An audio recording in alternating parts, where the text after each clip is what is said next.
Abre comigo sua Bíblia, por favor, na Epístola de Paulo aos Romanos, capítulo de número 1. Epístola de Paulo aos Romanos, capítulo de número 1.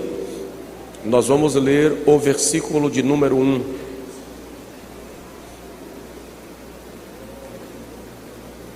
Mas dar glória a Deus aqui é de graça, viu?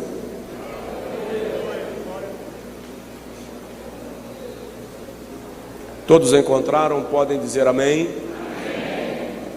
Paulo, servo de Jesus Cristo, chamado para ser apóstolo, separado para o Evangelho de Deus. Paulo, servo do Senhor Jesus Cristo. Olha o título que ele dá a si mesmo: servo, chamado para, a um propósito, separado para. Então eu sou servo, sou chamado para e fui separado para. É muito importante a gente entender um pouco sobre isso.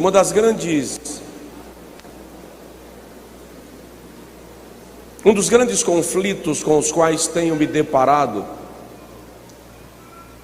quando atendo ministros, quando atendo vocacionados, quando atendo chamados, é sobre qual é a minha vocação, qual é o meu chamado, identificar o que Deus quer que eu faça. Por que é importante identificar o que Deus quer que eu faça? Porque você será muito mais produtivo no teu lugar específico do que se for posto em outro lugar. O melhor jogador do mundo, na posição errada em campo, não produz o que ele poderia produzir se estivesse no lugar para o qual ele tem aptidão. A mão no lugar do pé seria uma confusão orgânica. Se os olhos ficassem no lugar onde estão as minhas orelhas, eu veria as minhas laterais, mas não veria a minha frente, o que significa que eu estaria me batendo nos postes, porque tudo e todos têm o seu lugar específico. Você foi criado para um lugar e para um propósito.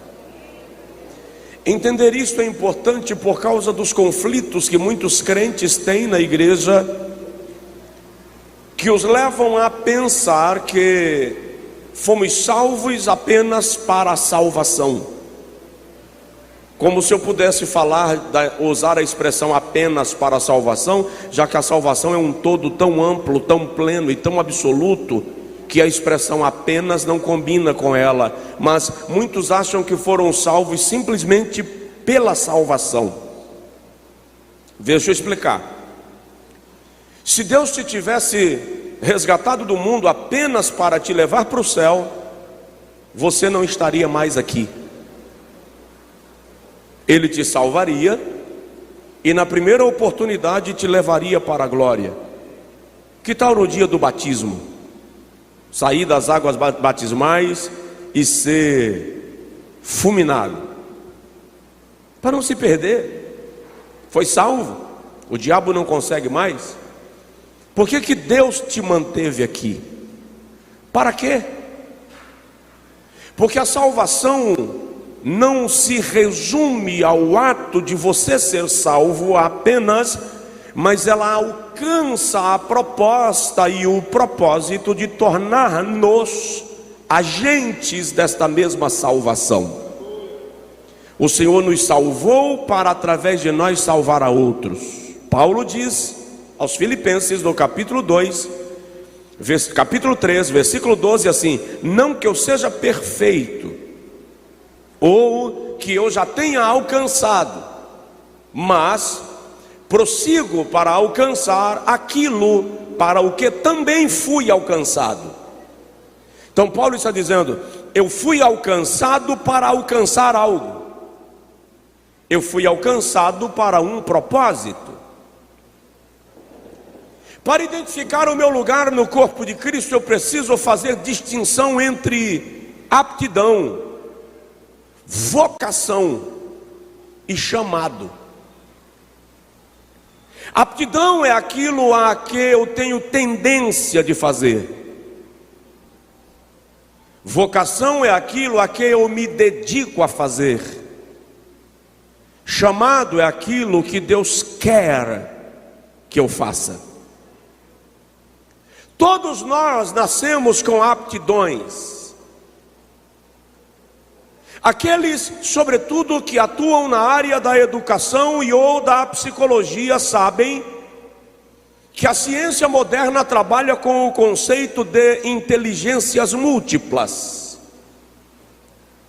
E dentro do conceito das inteligências múltiplas, você vai estudar a aptidão de cada pessoa.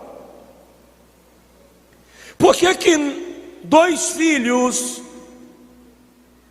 vamos estreitar o leque, gêmeos, um gosta de música e o outro gosta de agronomia? Aptidão. Cada um nasce com aptidão e é com aquilo que o indivíduo se identifica.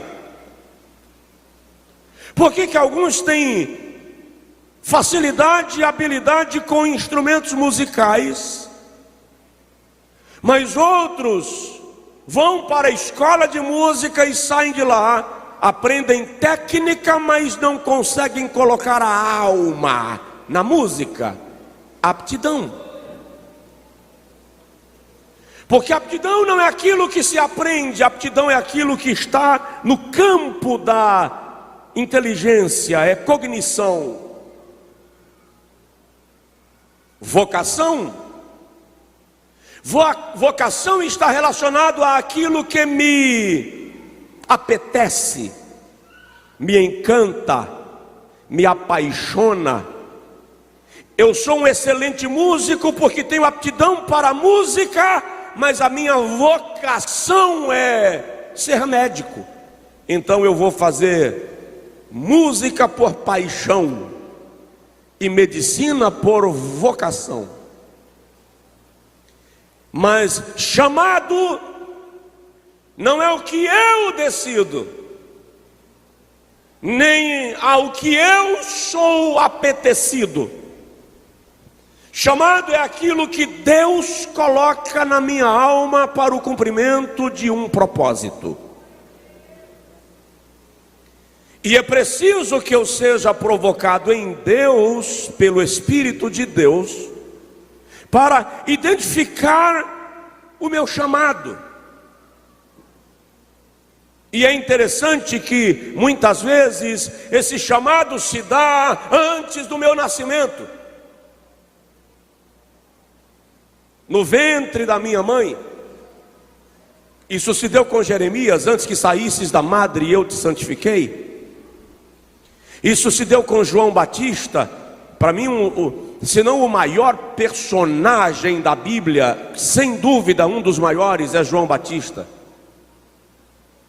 Não é por acaso que Jesus diz que dentre os nascidos de mulher nenhum é maior do que João. O que João fez? Não lutou uma guerra, não fez um milagre, não escreveu um livro, não tem um sermão de João registrado na Bíblia, uma pregação. Quando a Bíblia vai falar do que João pregava, usa apenas uma expressão: metanoia, arrependei-vos. Acabou, a pregação toda de João se resume a uma palavra: metanoia. E Jesus diz que ele é o maior. O que ele fez? Simples.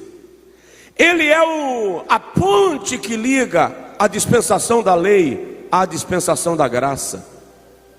João é o camarada que chega aqui e fecha o portão da dispensação da lei, caminha pelo corredor da transição e aqui abre o portão da dispensação da graça. Ele é o último dos profetas e é o precursor do Messias. Se você acha isso pouco, estuda sobre esse assunto, que você vai ficar embasbacado. Ele é fenomenal. mas ele já nasce com uma missão, chamado no ventre. Outros são chamados no decorrer da sua existência. Vou falar de um assunto que a minha mãe não fica muito confortável quando eu falo. Quando a minha mãe ficou grávida do menino que seria Josué, ela tinha um outro filho pequeno. Não era cristã, não era evangélica. Passava muita dificuldade financeira. E ela decidiu que não ia ter a criança. E umas amigas deram para minha mãe algum chá para ela abortar. E o menino não morreu. Aí uma outra amiga disse à minha mãe: vou te dar um chá mais forte. E aqui sai até pensamento. E ela tomou o chá. E o menino não morreu. A minha mãe tem 1,52 m, tá? Na época, ela era assim bem fininha, bem magrinha. Aí uma outra amiga disse assim: vou te levar num médico que aborta. E levou. E lá o médico aplicou uma injeção.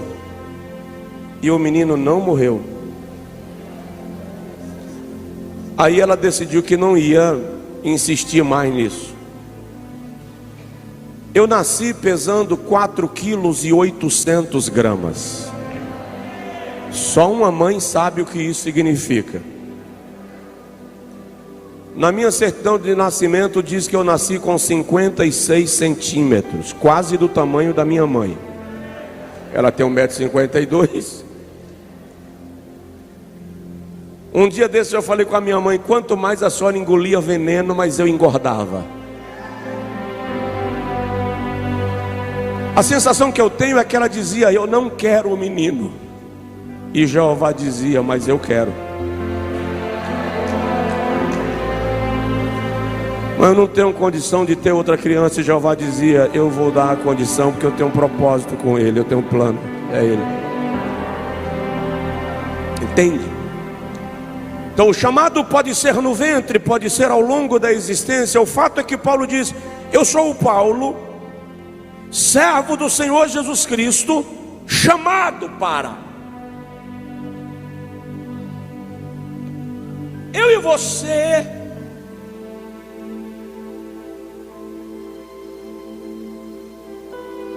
não somos resultado do acaso. Deus não brinca de roleta russa.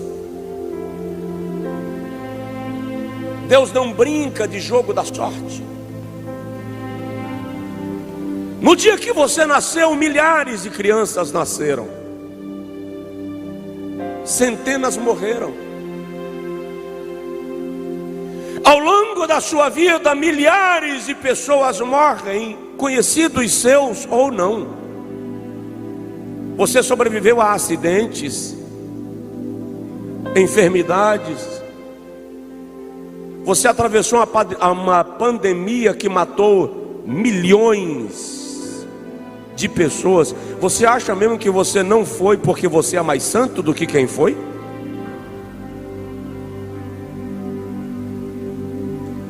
Você não foi porque você teve mais cuidado do que quem foi?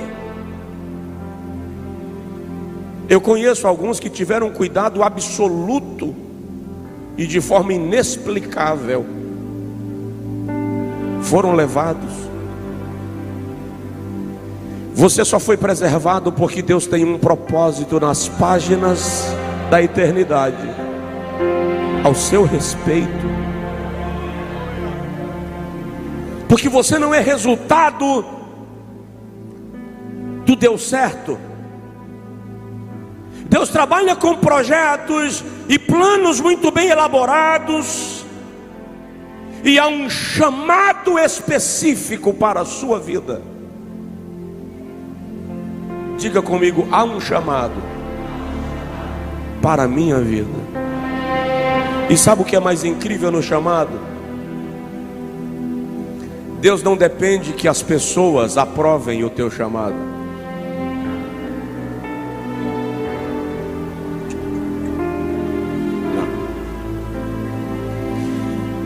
Algumas pessoas são chamadas e se dependesse de outras e do sistema e do modus operandi, não iriam nunca. Deus começa a criar as circunstâncias, vai movendo as águas, porque quando Deus chama, Ele não chama porque você é mais popular, Ele não chama porque você é mais bonitinho, Ele chama porque Ele conhece o coração e já colocou lá uma semente de propósito. Cheguei na casa da minha mãe há um tempo atrás e disse a ela: mãe, eu tenho certeza que Deus chegou aqui em casa e chamou o cara errado. Disse: como assim? Não era a mim que Deus queria. Eu disse à minha mãe: Deus queria Tony. Tony é meu irmão. Eu sou tímido, eu não gosto de falar em público, gente. Eu não consigo iniciar uma conversa. Se a pessoa que estiver sentado não iniciar a conversa, a gente vai ficar calado. Não é antipatia, é timidez.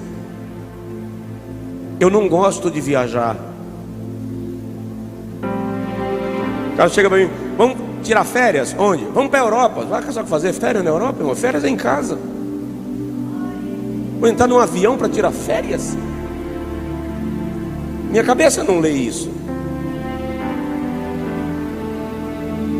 Aí eu disse para minha mãe: meu irmão consegue vender água na frente da torneira. É incrível. Ele tem facilidade de comunicar. E eu disse a ela: Jesus queria Tony, mas quando Jesus passou lá em casa, Tony não estava. E Jesus disse assim: só para eu não perder a viagem, eu vou levar esse aqui mesmo. E eu sobrei.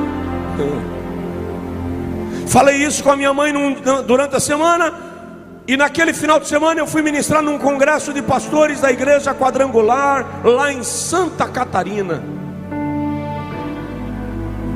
Quando eu terminei de pregar e eu desci do púlpito rápido, porque eu ia tomar um voo, eu fui saudar a esposa de um pastor. Quando eu estendi a mão para ela, ela bateu na minha mão, me abraçou, encostou no meu ouvido e disse assim: não diga que eu chamei o homem errado, porque eu simplesmente nunca erro.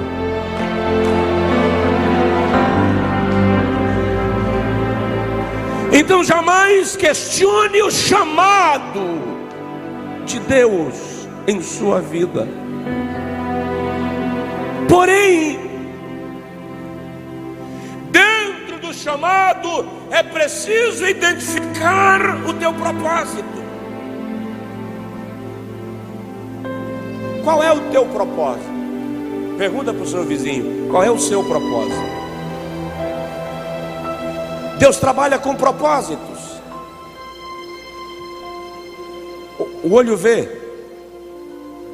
a boca fala, o ouvido ouve, a mão apalpa. As articulações da mão são diferentes das articulações do pé. Tudo tem propósito. O menor dedo do seu pé, o chamado midinho, é responsável por quase 50% do seu equilíbrio quando você está de pé.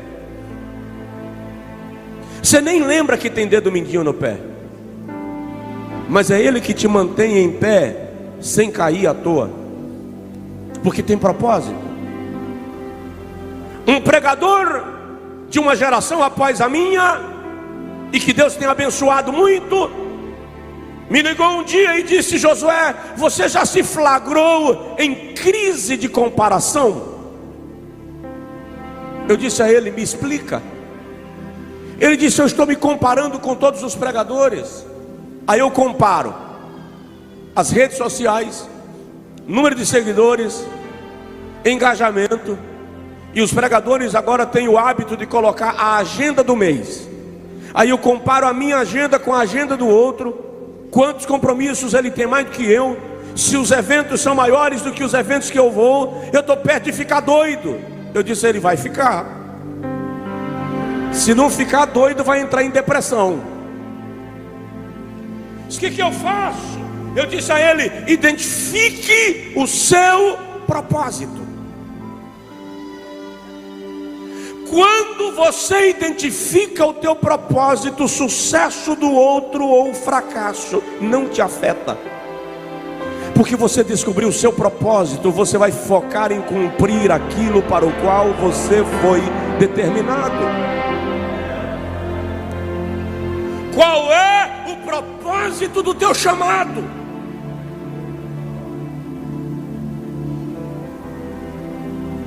No teu propósito você é imbatível. Ninguém te para quando você está cumprindo o teu propósito.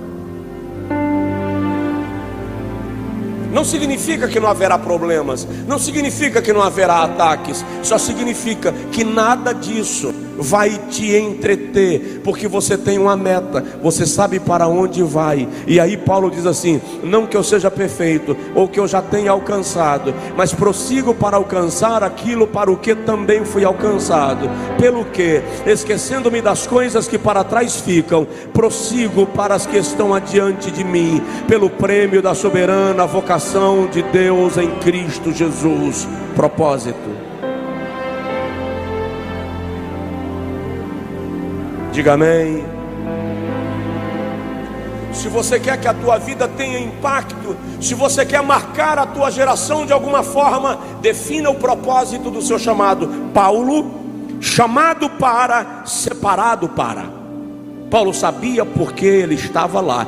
Paulo sabia o que ele tinha que fazer. Paulo sabia para onde ele estava indo, e ninguém conseguia entretê-lo, a tal ponto que um dia ele disse assim: ninguém me inquiete, ninguém me moleste, ninguém me perturbe, ninguém tente me convencer do contrário, porque eu já trago no meu corpo as marcas do Senhor Jesus.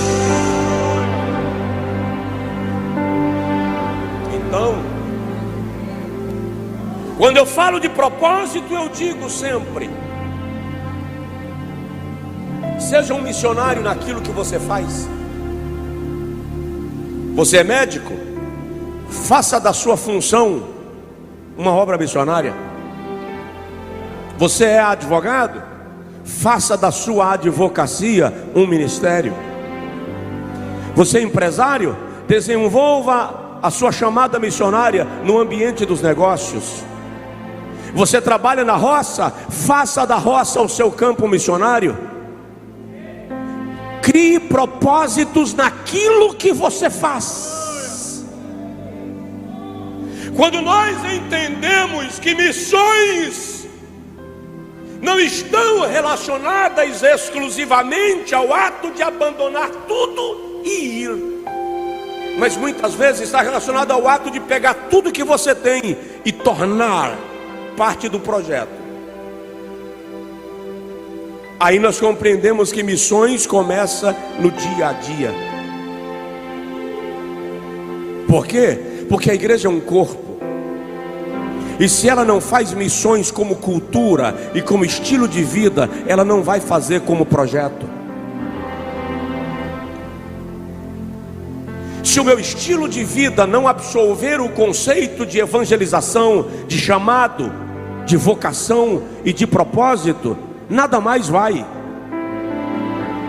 Então, você jovem, moça, rapaz, adolescente, coloca diante de Deus: Senhor, a minha escola, a minha faculdade é uma preparação para a minha vocação e para o meu chamado. Uma moça da nossa igreja chegou para mim outro dia, depois de um culto, e disse: pastor, eu tenho chamada missionária e eu quero ser enviado para o campo pela minha igreja. Propósito de Deus. Quando você entende aptidão, cometendo suicídio, não é só a sobrecarga do ministério, é o fato de se sentirem no lugar para o qual não foram chamados.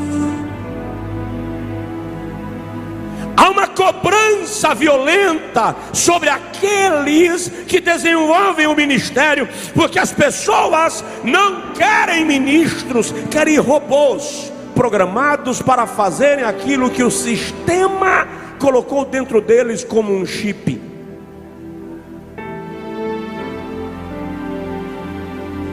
E uma das coisas que eu já me convenci é: não tente me pressionar a fazer aquilo que eu sei que não fui chamado para fazer. Não me sentirei obrigado.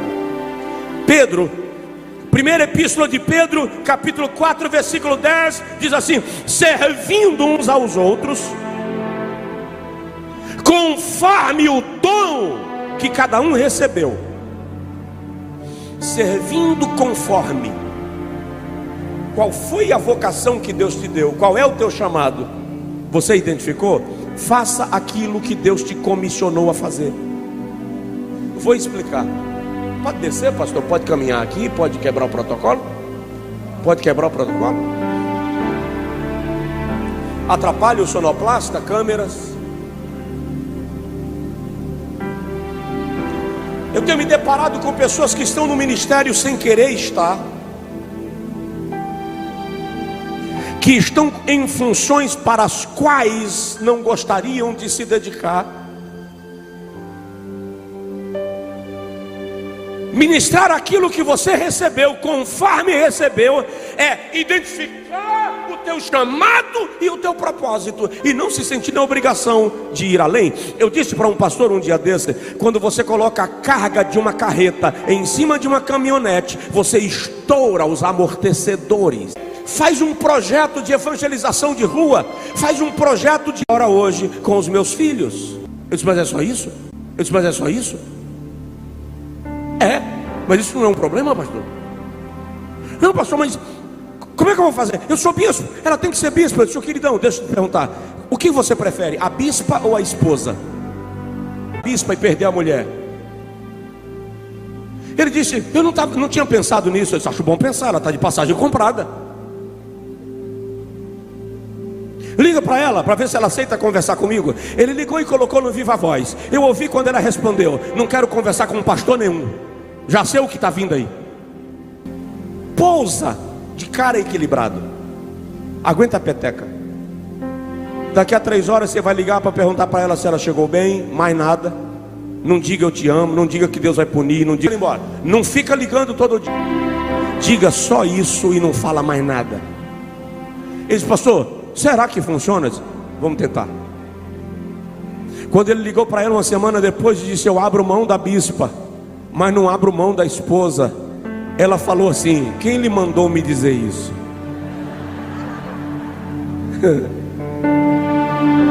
Mulher é um mistério, meu irmão. Mulher sabe quando a fala não é do marido. Ele disse: o pastor que me atendeu naquele dia me conscientizou de que você não tem que ser bispa só porque eu sou bispo. Ela perguntou: você tem certeza disso? Ele disse: tenho. Ela disse: pega o avião e vem para a gente conversar. Ele pegou o avião e viajou para o outro estado, conversou com ela, tirou dela a carga que o Senhor não havia colocado. Ela se sente esposa, aceitou voltar para casa, assumir uma igreja no outro estado, estão pastoreando, o casamento está restaurado, os filhos estão na igreja, porque tem gente que está sofrendo, porque está fazendo aquilo que não foi chamado para fazer.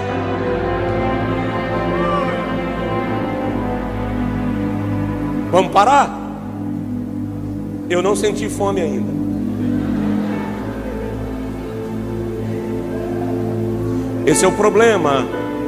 O meu filho diz que quando eu pego no microfone, parece que eu como o microfone, porque eu não sinto fome. E raramente eu canso. Eu até canso depois, mas durante não.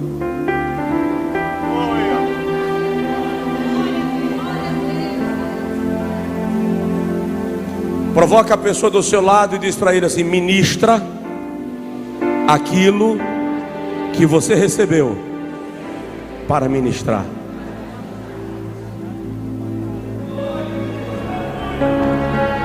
Missões têm que ir além do ato de viajar.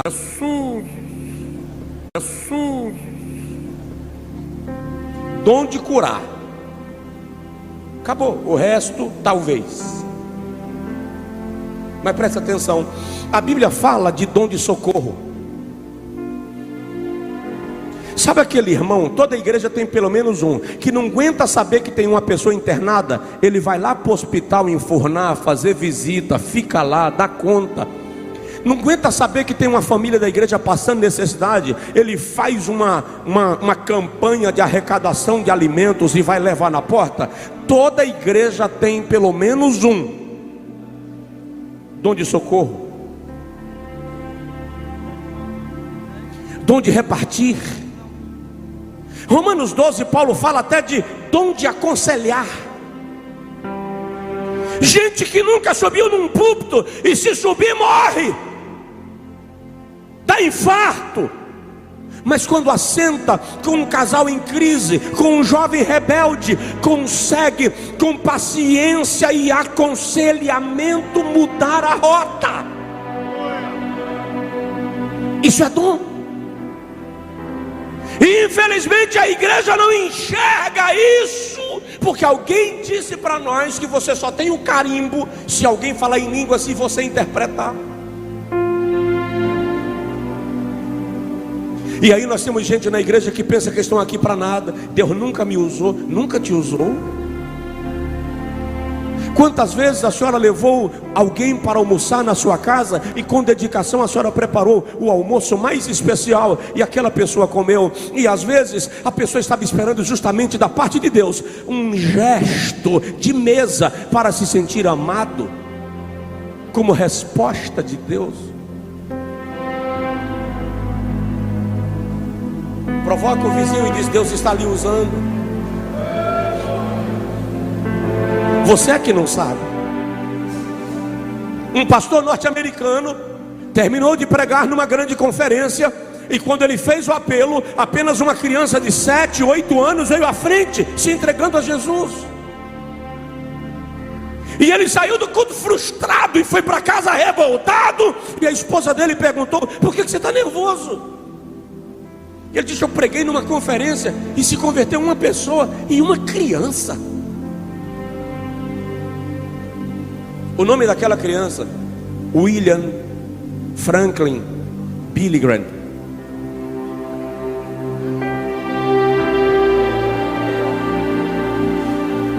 Não subestime uma semente de mostarda.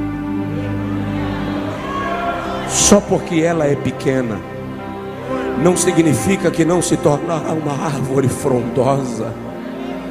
Apenas deixa Deus te usar com o dom que Ele te deu.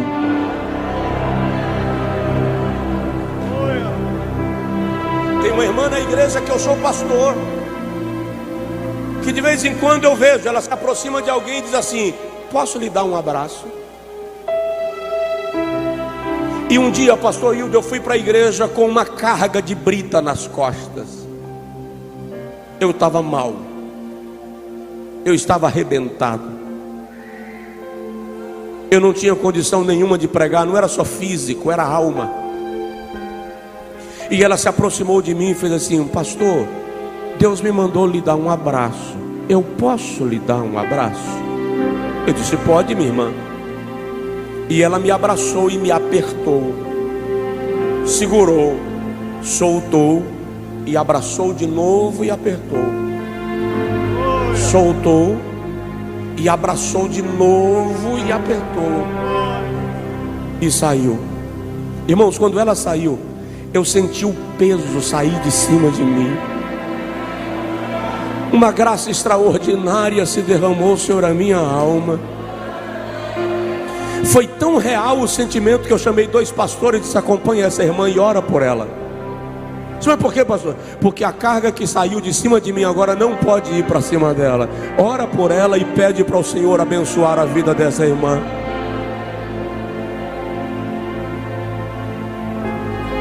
Descubra seus dons, a sua vocação no reino de Deus, sua paixão. Qual é a sua paixão no reino? Aquilo que você olha e diz assim: eu gostaria de fazer isso aqui.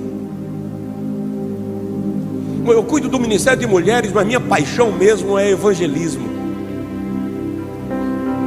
Minha paixão é cuidar de moradores de rua, pessoas em situação de rua. Eu sou presbítero, mas minha paixão mesmo era ficar lá na porta recebendo as pessoas quando chegam. Identifica isso e se apresenta no quartel. Chega para o pastor e diz assim: pastor Hildo, eu gostaria muito de fazer parte da comissão de visitas. Pastor, na verdade eu gostaria muito de fazer parte do projeto social da igreja. Eu gostaria de fazer parte da equipe do departamento infantil. Deixa Deus lhe usar naquilo que o seu coração é inclinado a fazer. Isso é uma seta apontando a direção onde Deus vai lhe usar. Terceiro pilar para você identificar o teu chamado espiritual são os teus recursos naturais, as tuas habilidades. Eu decidi que eu não quero pregar hoje de manhã, eu decidi que eu vou tocar o teclado.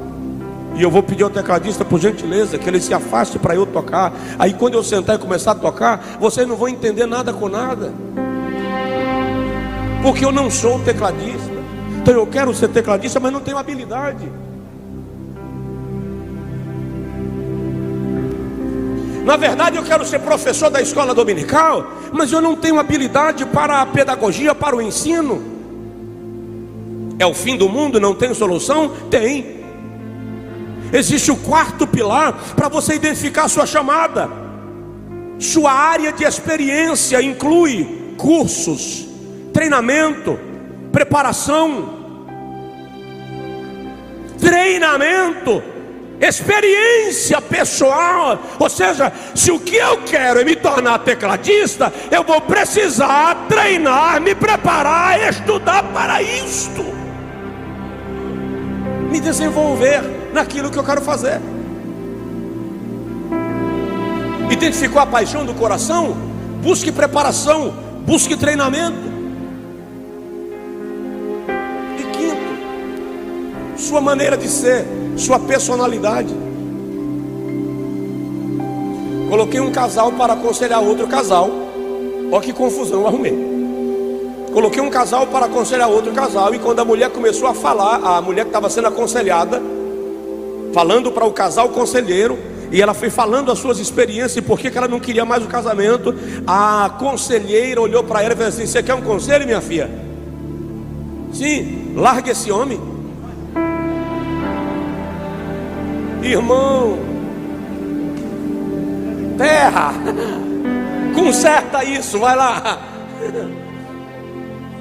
Então eu preciso organizar a minha personalidade para o serviço que eu vou desenvolver.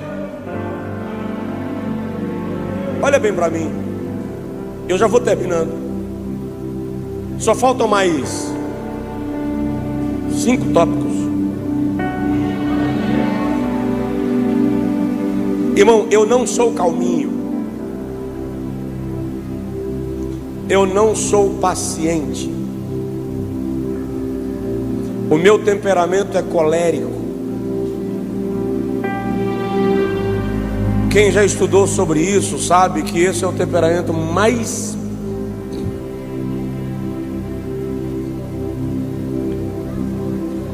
Só que eu lido com gente, com pessoas. Alguns são liderados, outros são líderes. Com alguns eu vou encontrar apenas uma vez. E às vezes eu não estou com paciência para lidar com certas situações que são apenas uma vez e eu não vou ver mais nunca. Só que eu disse para a minha personalidade: decida não marcar as pessoas com experiências ruins. Se controle. Se você não está bem, fique em casa. Ninguém tem obrigação de tolerar os seus arrogos, seu nervosismo. Se você está temperamental, fique em casa. Isso eu dizendo para mim.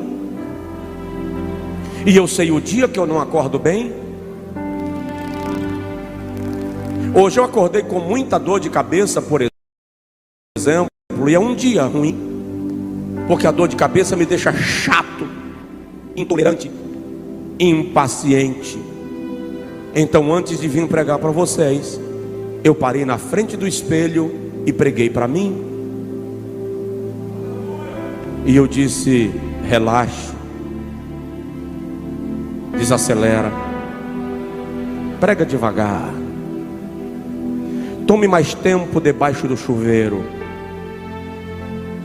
tome bastante água. Eu prego para mim,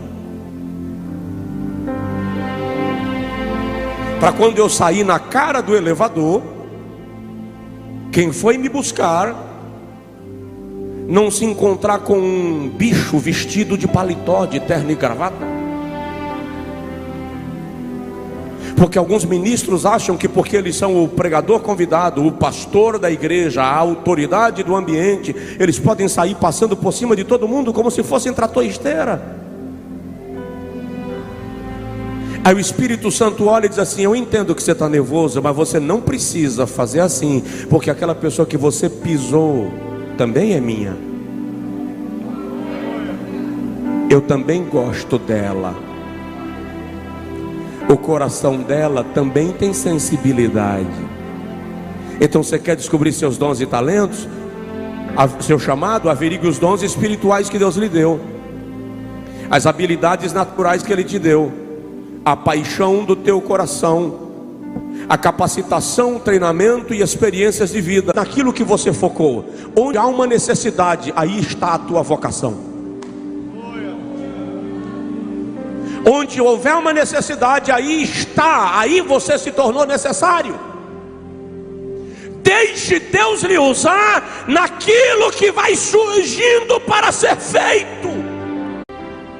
E diz para ele assim: pastor Hildo, veja onde eu sou necessário. Eu quero servir a casa, eu quero servir a igreja. Explore as possibilidades. Não vá apenas onde você gostaria, vá onde você está sendo convocado. Muitas vezes você vai a lugares que você não sabe nem porquê, mas você não tem que saber o porquê. Quem te chamou sabe e não te envia sem propósito. Segundo, sirva em todas as áreas. Limpe a igreja, lave banheiros, largue mão da idiotice de achar que lavar banheiro é humilhante. Cheguei num estado desses para ministrar numa cruzada e os caminhões estavam descarregando cadeiras e bancos, e o pastor, antes de me levar para o hotel, me levou no estádio. E quando eu cheguei lá, ele disse: está vendo aquele irmão que está arrastando, levantando o banco e colocando lá no meio do gramado? Eu disse: sim, é o comandante do exército aqui na região. Sirva em todas as áreas. As crianças, hoje vai ter culto infantil e não tem educadoras e educadores suficientes. Aquela irmã que estava na escala adoeceu e não pôde vir, e você me diz: não trabalhe em departamento infantil, trabalhe no departamento da família, o lerdo. E departamento infantil é o que se não for parte da família?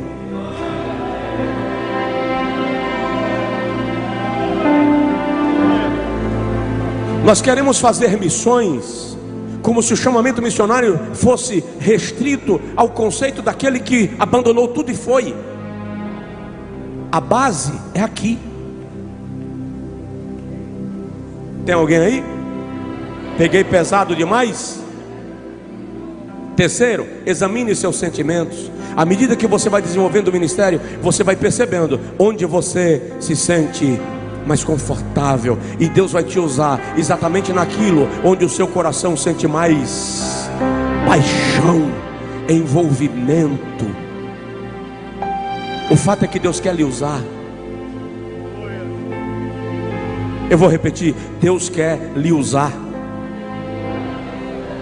Quarto segredo para você identificar o seu dom e o seu chamado: avalie a sua eficiência. Se naquilo que você está fazendo não está dando resultados, você pode estar no lugar errado. Então comece a ensaiar outras possibilidades para que você dê fruto, porque o fato é que a igreja precisa frutificar. E quinto, aguarde o reconhecimento do corpo, porque quem te usa é Deus, mas quem reconhece que Deus te usou é a igreja. A igreja começa a observar o quanto o seu ministério está frutificando. Por isso que eu quero que você entenda, e eu tenho dito sempre, Jesus nunca disse: eu edificarei o teu ministério. Ele disse: eu edificarei a minha igreja. Eu vi um pregador dizer um dia que nada, rapaz, eu estou fazendo meu nome. Eu disse a ele: vai dar errado. Por que vai dar errado? Porque a minha função é divulgar outro nome. Estive com um pastor norte-americano, Dr. Robert Liardon, pastor de uma mega igreja em Seattle. E ele disse que quando a igreja começou a crescer muito, os pastores da cidade começaram a falar mal dele, a caluniá-lo, dizer que ele estava envolvido com situações equivocadas, erradas. Foi um bombardeio que ele começou a sofrer. E um dia ele foi orar e disse a Deus: Senhor, estão acabando com o meu nome, eu preciso fazer alguma coisa, estão me atacando. E ele disse que o Senhor perguntou para ele: Robert, qual é o nome que salva? E ele disse: o teu. E qual é o nome que cura? O teu. E qual é o nome que liberta o pecador? O teu. O Senhor disse para ele: então esquece teu nome, prega o meu, que eu cuido do teu. Fica de pé, por favor.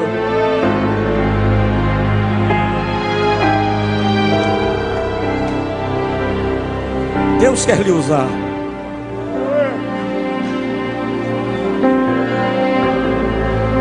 Deus quer lhe usar. Pastor, já estou velho, velha demais. Não sei quantos anos a senhora tem, quantos anos o senhor tem, mas sei que John Wesley provocou o maior avivamento da Inglaterra com 72 anos.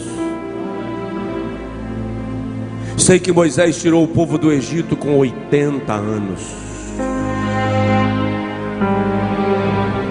Eu terminei de pregar uma certa feita em Salvador, na nossa convenção, e quando eu estava saindo do púlpito, um pastor de 96 anos, ele foi o primeiro missionário enviado da Bahia para outro país, foi para Madagascar em 1960 e alguma coisa.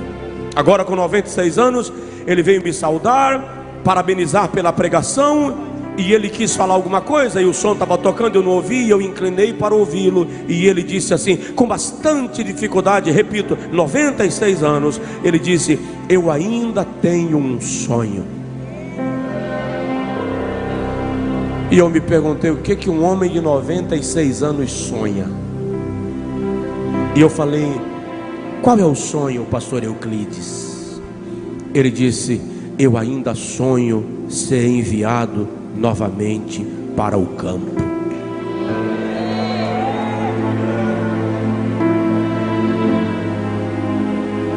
Eu senti vergonha. Eu senti vergonha. Não por ele, pela minha geração. Ele serviu mais de 40 anos no campo missionário. Aos 96 ele não tem mais possibilidade qualquer de voltar para o campo. Mas se vocês não vão, eu aceito ir. Sadhu Sundar Singh, conhecido como o apóstolo dos pés sangrentos, sofreu um infarto e foi proibido de pregar. O senhor não pode mais voltar para suas pregações, não pode mais evangelizar, aposentou, seu ministério terminou. E ele foi morar na casa da filha, E um dia, quando a filha chegou do trabalho, Sadhu Sundar Singh não estava na cama. E ela o procurou pela casa e não o encontrou. E quando ela olhou no campo aberto, lá no infinito quase, ela viu apenas uma sombra. E ela reconheceu a forma de andar. E ela partiu atrás dele correndo. E quando alcançou, ela o pegou pelo braço e disse: papai, você não pode mais ficar caminhando, papai, não tem mais condição, o médico disse. Com lágrimas nos olhos, Sadhu Sundar Singh disse: minha filha, o que eu não posso é ficar numa cama enquanto eu ouço o gemido das almas do Tibete dizendo: Sadhu, ajuda-me. Deus quer usar você, Deus quer me usar. Ainda dá para fazer uma revolução espiritual no Brasil. Não há uma revolução espiritual no nosso país, não ainda. Olhem bem para mim, porque o que eu vou dizer é chato. E um amigo meu muito chegado disse que eu sou um profeta do caos. Ele estava querendo me ofender, me pirraçar. Mas a igreja brasileira não está em avivamento.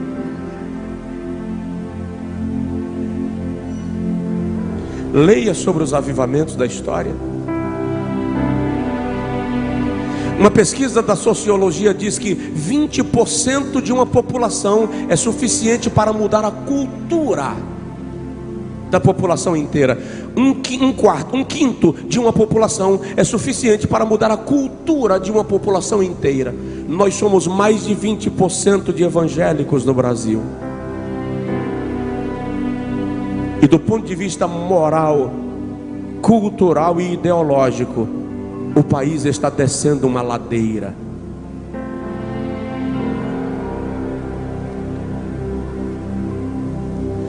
Se o irmão lê a história dos grandes avivamentos na Escócia, no Reino Unido, no país de Gales, nas Ilhas Fijis, avivamento da Argentina na década de 70, ao longo da história, você vai perceber que nos grandes avivamentos, prostíbulos fecham,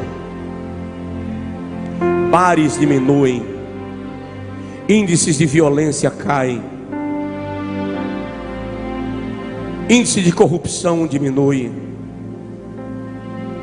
Todo o avivamento afeta o estilo de vida de uma sociedade. Mas eu digo para os irmãos, ainda dá tempo de puxar o freio da carreta e trazê-la de volta.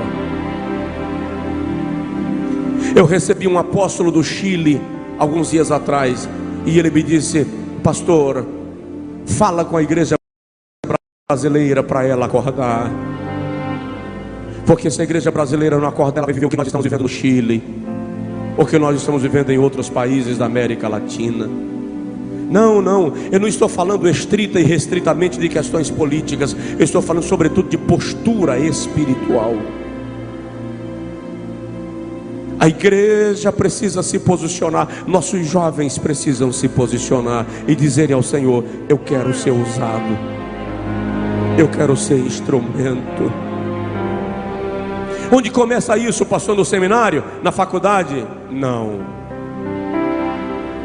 Começa no quarto, do lado da cama, orando. Quando todos os dias a gente se dobra e diz: Senhor, me usa, faz comigo o que o Senhor quiser fazer, abre a minha mente, me faz compreender, me usa. Tem que começar hoje, tem que começar agora, tem que começar aqui, na sua vida. Não precisa chegar no colégio amanhã perturbando as pessoas, dizendo: eu sou crente da Assembleia de Deus, me respeite que eu sou cheio de poder. Não é isso. Se eu e você tomarmos a postura de oração hoje, quando você chegar na escola amanhã, o mundo espiritual vai identificar que você chegou, porque é diferente.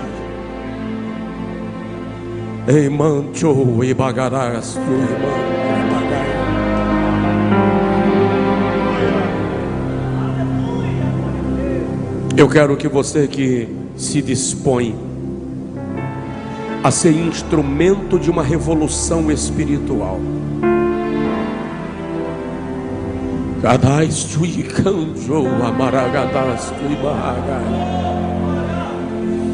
e pelo amor de Deus, eu não estou falando de avivamento de fim de culto, porque nós estamos acostumados a achar que avivamento é porque o pregador terminou o culto com muito poder, com muito barulho, com muito grito, com muito derramar. Eu gosto disso também, eu sou pentecostal, mas não estou falando disso. Eu estou falando de uma revolução que começa na mudança de mentalidade e que vai gerar uma mudança de postura, e que não vai ficar aqui no templo, vai continuar amanhã na escola, no comércio, na rua, no tratamento com as pessoas.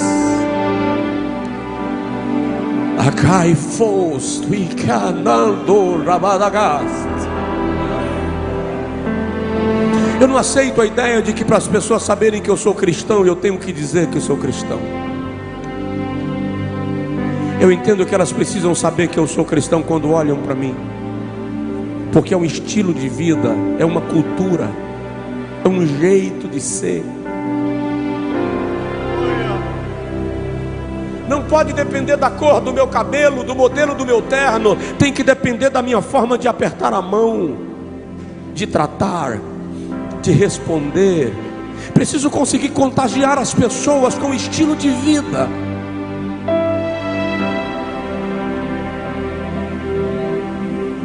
Alguém está me entendendo?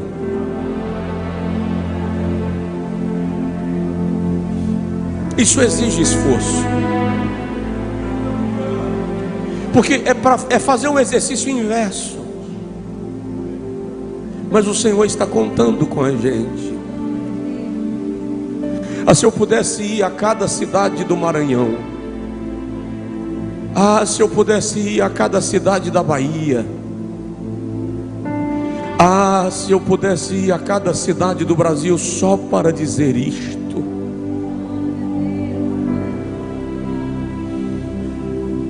É o tempo de a igreja mudar a sua mentalidade.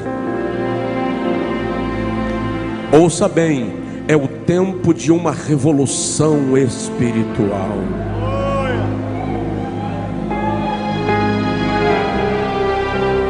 Este é o tempo de uma revolução espiritual.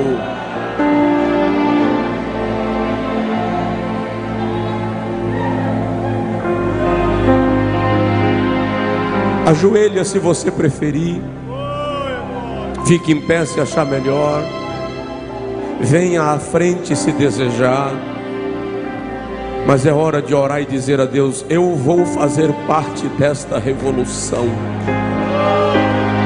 Eu vou fazer parte, eu serei agente desta revolução espiritual.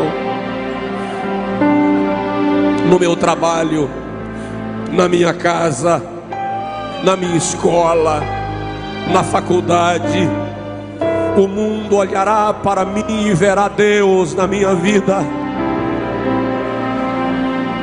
Andora bagachora, mandora mananganora sabegiavas, andoia sebia galagai lofas te que palagadagas.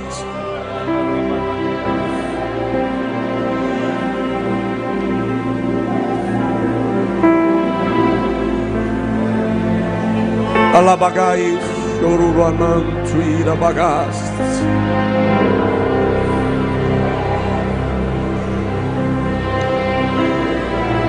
Precisa ir além da teologia, precisa invadir o campo da experiência.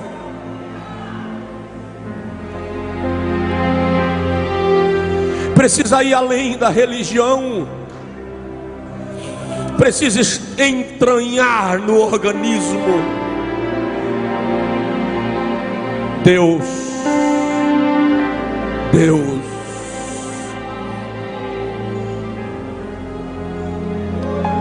Alabagai chorabas suriamburabai lebassuriandurabagas.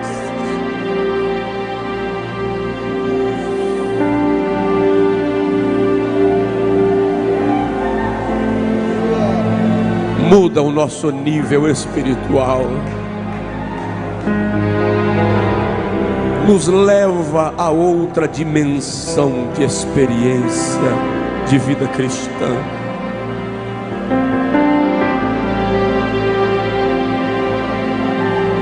Nos dar a chance e o tempo de dizer em cada cidade que este é o tempo de uma revolução espiritual, e ela será feita a partir de nós. Senhor querido, incendeia o Maranhão com um avivamento extraordinário, através dessas moças, desses rapazes, desses adolescentes, dessas senhoras. Nos trata como descartáveis. Eu sei que o Senhor nos usa, cada um no lugar para o qual o Senhor quis nos vocacionar e para o qual o Senhor nos capacitou. Se esse culto estiver sendo transmitido, você que está em casa, você onde estiver acompanhando, ou se posteriormente você assistir a essa manhã de adoração, que o poder do Espírito Santo invada o microfone. E eu peço, sopra um vento nesse lugar, sopra um vento neste lugar, sopra um vento neste lugar, sopra um vento neste lugar, sopra um vento neste lugar, sopra um vento neste lugar, sopra, sopra, sopra.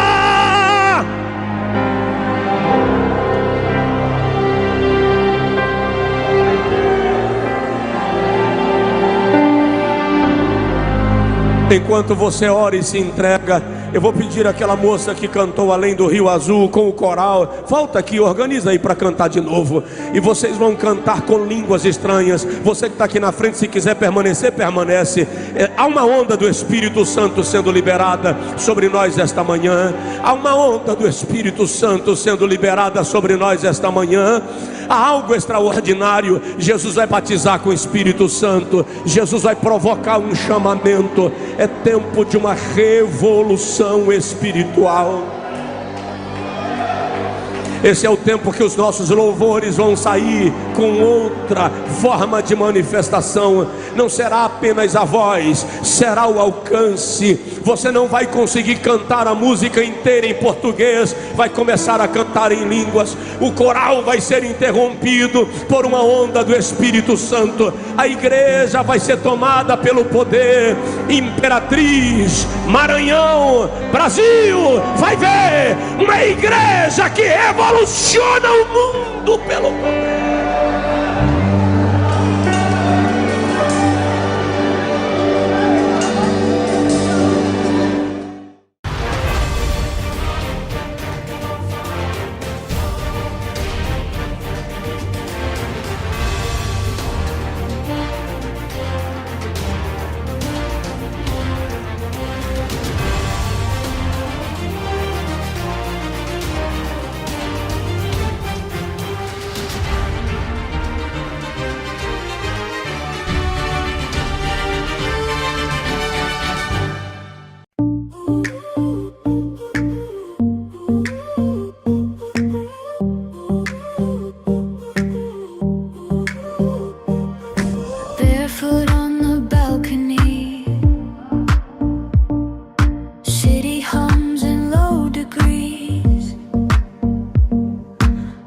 Need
just the night.